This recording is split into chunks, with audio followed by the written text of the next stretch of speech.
Are you self-employed? Freelancing?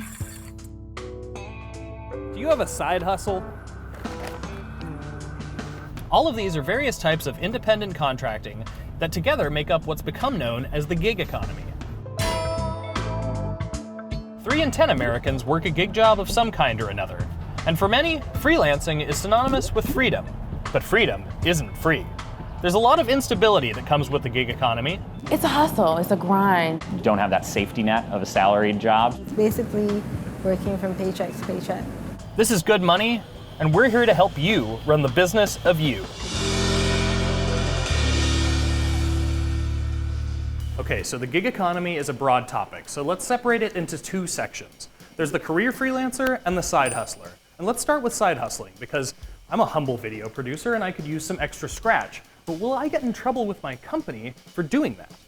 I wish there was somebody I could talk to about this.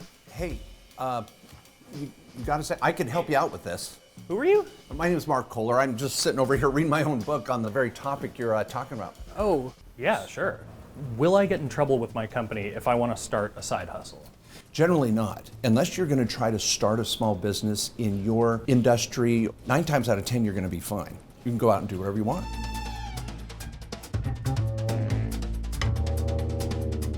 Once you are a side hustler, you're basically a small business. Yeah. A lot of people don't realize if I'm just even driving for Uber, you're getting a 1099, baby. That's a small business. Let's take advantage of it. And the tax write-offs can be phenomenal. Yeah, sure. Tell me about this. Well, under the new Tax Cuts and Jobs Act, we got what's called the 20% pass-through.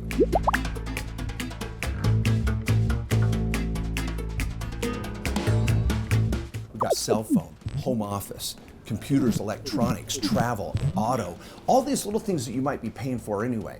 I call them personal conversion expenses. So what happens if my side hustle becomes so successful that it's cutting into all my time? Well, congratulations. Now you've graduated to career freelancer. You're a full-time business owner. It's better to quit your job now and make more money at home. You know what? I quit.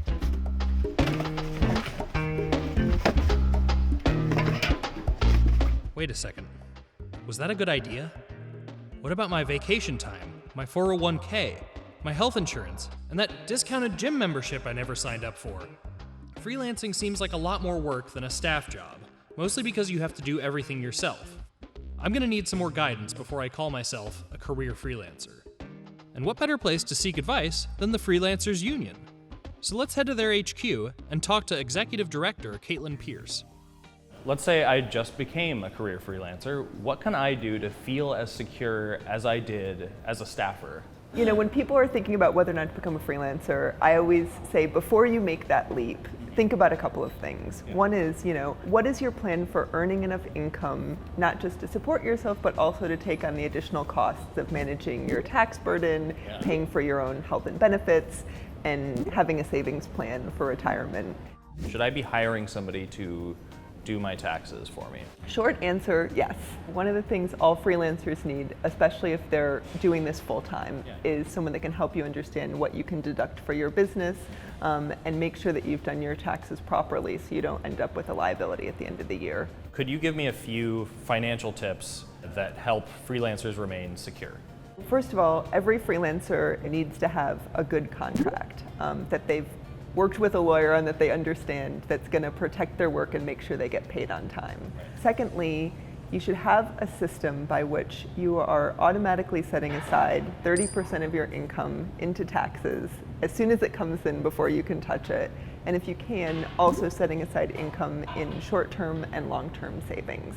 The third thing I think is that you should really set aside 10% of your time for long-term planning. And that should include business building activities like client prospecting, networking, investing in training or upskilling. And it's really important for you to have a vision for where you're going, think about where you want to be in 5 years financially and professionally, and be making steps towards working towards those goals.